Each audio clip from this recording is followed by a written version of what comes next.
So it's one of the ones that I've been wanting to say for a while, because it's important for myself and for my health, for my well-being. Of course, you know, just like any human being, I have ambitions and things I'd like to achieve, and you know, just want to make sure that the system is able to withstand further development, that I'm you know, that it's safe to continue.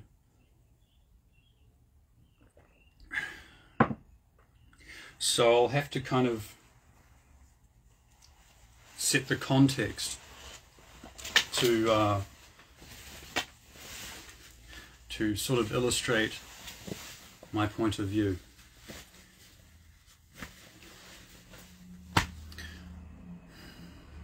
So it's been pretty tricky for some time, and been looking for some kind of purpose, you know, in life.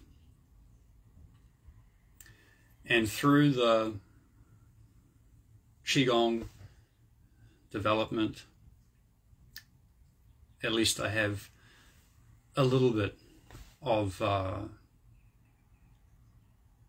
something starting to open up, and you know, a little bit, you know, not making any claims. So very difficult, because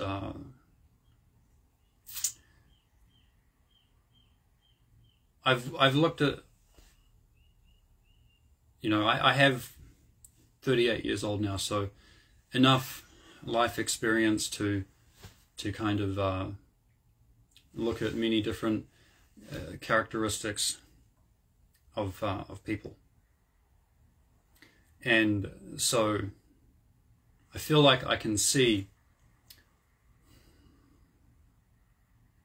this kind of extra sense. At least I have some entry level perception of that, you know. It's like another thing I could say to kind of build more context here is like, you know, I don't mean to name names, but at least let's just use it as an example, not to criticize someone. But for example, you know, very good people, very good at philosophical inquiry, like say Alan Watts. You know, they very good at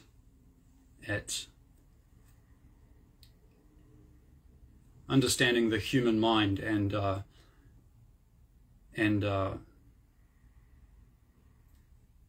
help people to understand the nature of the human mind and the spirit and the energy and many things, but they're doing it through philosophical inquiry. They're not building chi. They're not really getting deep into meditation per se. They're doing this through philosophical inquiry, which is from a Qigong point of view, from a pure Tai Chi point of view. This is from Adam Meisner's point of view. This is just mental masturbation. Okay, who cares about what you can think up? You know, what can you actually do? And so this is the you know, this is the thing. I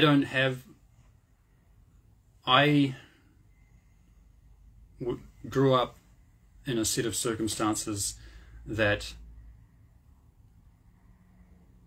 feels like certain brain functions were knocked out, you know, just genetically unlucky, and you know, perhaps from a Chinese medicine point of view, because of the astrological timing, the environment in which I was born, the different properties of the food that I would have been eating, and etc. So first thing I want to say to my dear mother is that, Mum, I love you, and I want you to know that there is no better mother in the world than you. I could not have had a better upbringing. Although we've faced great challenges in our family, and it's unfortunately, you know, because of the bad things we've been through, it's easy to dwell on those things, and that's unfortunate, because through these challenges that we've all faced together, I've been able to view life and accept life in a very honest way, and see that the best way to view life is with honesty and truth.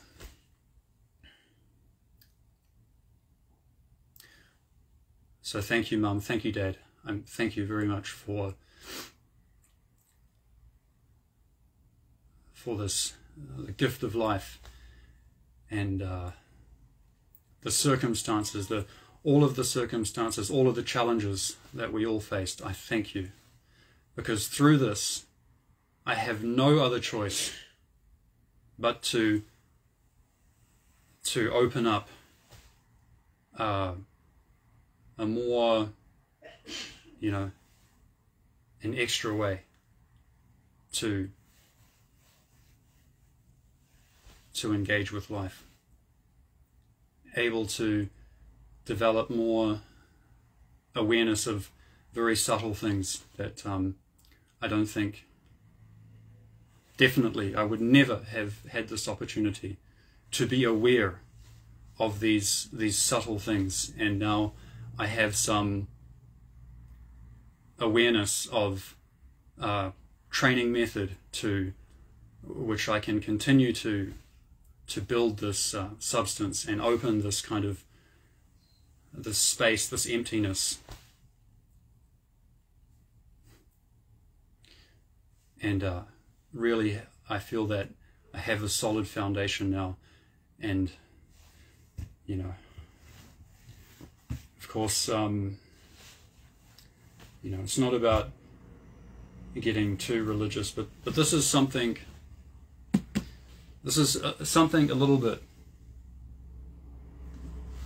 you know, about this. The good things about this, okay?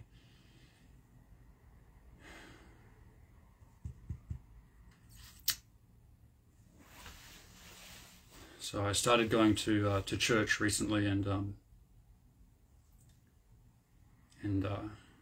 learning how to pray, actually. Learning how to be filled with the Holy Spirit, and learning how to let's say reach God through Jesus Christ.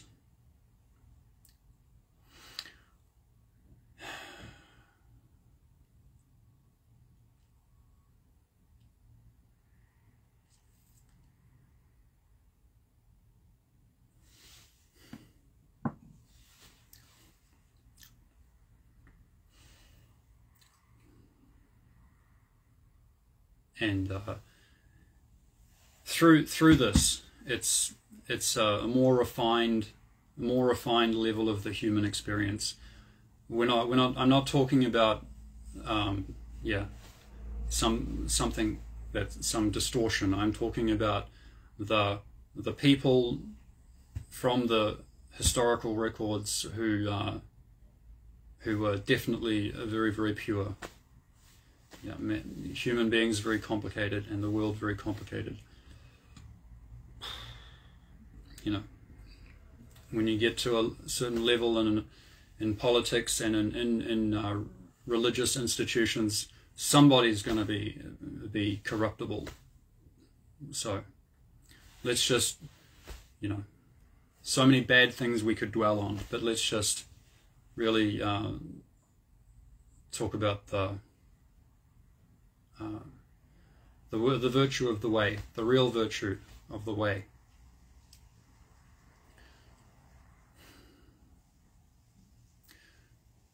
So, because I've been focusing very much on this, I've been through many, you know, entry-level, you know, Qigong effects that happens. And yeah, as I started to build up quite a lot of pressure, you know, it got very, very hot. And some symptoms like irritability, insomnia, very moody. So it took me a long time to find out how to adjust my lifestyle to accommodate for this kind of development.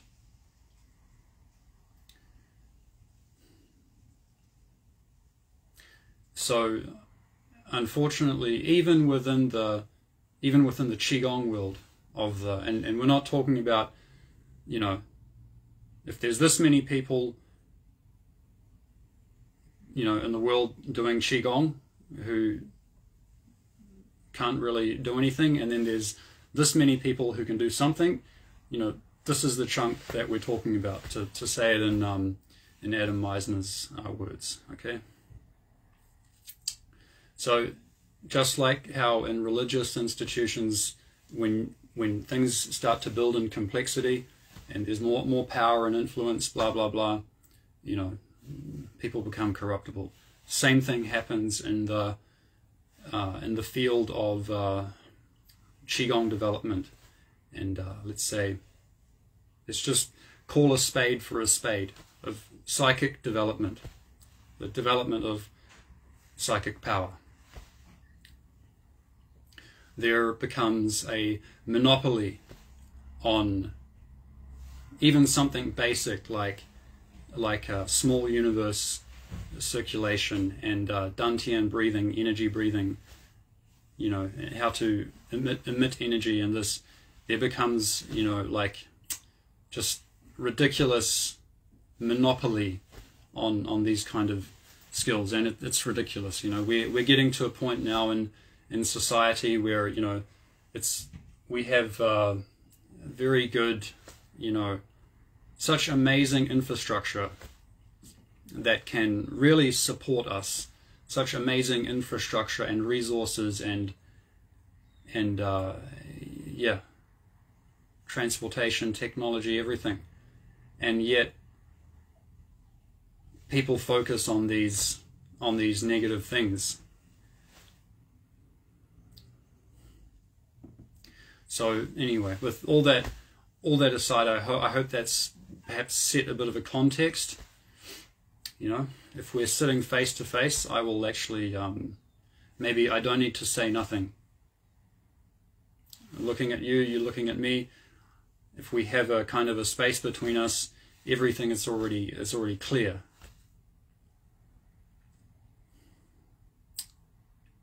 So unfortunately, because there is this kind of monopoly on this kind of development within the Qigong world, within the yogic traditions, you know, meditation schools, blah blah blah, you know, every school has a master or their top students who the master, the authority, wants to, you know, say, yeah, these are my, you know, these are our prodigies, these are the, you know, the top level of our school, and blah blah blah blah blah.